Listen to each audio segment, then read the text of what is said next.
ultimately be selected by pledged delegates that were selected by voters.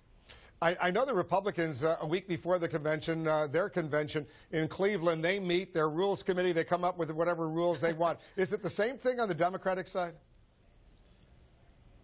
No, our delegate selection process and the rules established for our convention really are pretty much in place. Our rules committee for the convention does meet, but they only meet if there is an issue that arises during the process.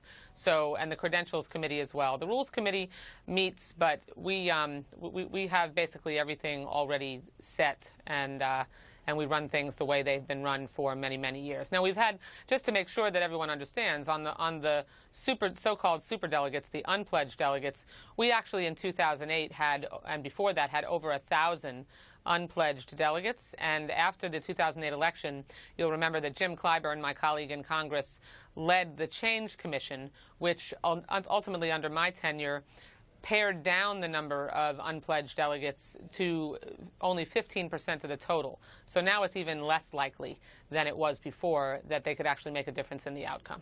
You like having those superdelegates as part of the Democratic presidential nominating process? You know, it's not a matter of like or dislike. They are part of the process, but our nominee has always been selected by the pledged delegates who were selected by voters in primaries and caucuses, and that's my expectation going into this convention. Quickly.